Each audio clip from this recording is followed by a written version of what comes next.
আমি ছাড়া আর কেউ যেন জাহান্নামে না যায়। বিসমিল্লাহির রহমানির রহিম। এই গল্পটি শুধু একটি ঘটনা নয়, এটি মানবতার সর্বোচ্চ রূপের একটি উদাহরণ। গল্পটি আমাদের নিয়ে যায় হজরত মুসা আলাইহিসসালামের যুগে। সে সময় এক ব্যক্তি ছিলেন, একজন বড় আবেদ, যিনি সারা জীবন আল্লাহর ইবাদাতে নিজেকে বিলিয়ে দিয়েছিলেন। নামাজ, রোজা, জিকির সব আমলে তিনি ছিলেন নিয়মিত। তার তাকওয়া ও আমলের কারণে মানুষ তাকে সম্মান করত। একদিন এই আবেদ ব্যক্তির সাথে হজরত মুসা আলাইহিসসালামের সাক্ষাৎ হল। কুশল বিনিময়ের পর সে বিনয়ের সাথে বলল, হে আল্লাহর নবী, আপনার কাছে আমার একটি অনুরোধ আছে, আমি কি তা বলতে পারি? মুসা আলাইহিসসালাম বললেন, নিশ্চয়ই বলো। তখন সেই আবেদ বলল, আপনি তো আল্লাহর মনোনীত বান্দা, আল্লাহ আপনার কথা শোনেন। আমি শুধু একটি প্রশ্নের উত্তর জানতে চাই, আমি জান্নাতে যাব না জাহান্নামে? মুসা আলাইহিসসালাম তার কথা শুনে আল্লাহর কাছে দোয়া করলেন।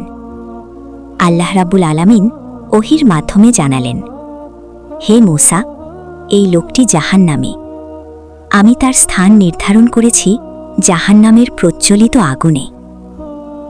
এই কথা শোনার পর সেই আবেদ ভেঙে পড়ল। সে অভিযোগ করল না, হতাশ হল না, শুধু চোখের পানিতে তার তাকদীর মেনে নিল। তার কান্না ছিল এত গভীর যেন বাতাসও ভারী হয়ে উঠল।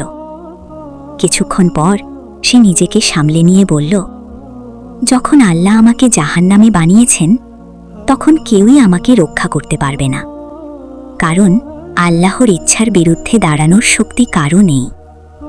তিনি সর্বশক্তিমান। তারপর সে বলল, তবে হে আল্লাহ, আপনার কাছে আমার একটি শেষ আবেদন আছে। আপনি আমার শরীরকে এত বড় করে দিন যেন শুধু আমার শরীর দিয়েই পুরো জাহান্নাম ভরে যায়, যেন আমার ছাড়া আর কেউ জাহান্নামে যাওয়ার জায়গা না পায়। অর্থাৎ শুধু আমিই জাহান্নামে যাই, আর পুরো মানবজাতি আগুন থেকে বেঁচে যায়। এই দোয়া শুনে হজরত মুসা আলাইহিসসালাম বিস্মিত হয়ে গেলেন। ঠিক তখনই আল্লাহ রাব্বুল আলামিন আবার ওহী পাঠালেন। তিনি বললেন, হে মুসা, আমার এই বান্দাকে বলে দাও, আমি তাকে ক্ষমা করে দিয়েছি। সে যেহেতু সমগ্র মানবজাতিকে জাহান্নামের আগুন থেকে বাঁচাতে চেয়েছে, তাই আমি তার স্থান জাহান্নামে নয়, বরং আমার প্রিয় বান্দাদের সাথে চিরস্থায়ী জান্নাতে নির্ধারণ করে দিলাম। সুবহানাল্লাহ। এই গল্প আমাদের শেখায়, আল্লাহ শুধু আমল দেখেন না, তিনি দেখেন বান্দার হৃদয়ের গভীরতা।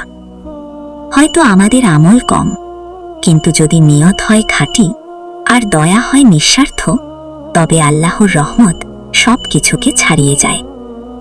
হে আল্লাহ, আমাদেরও এমন দয়া ও খাঁটি নিয়ত দান করুন।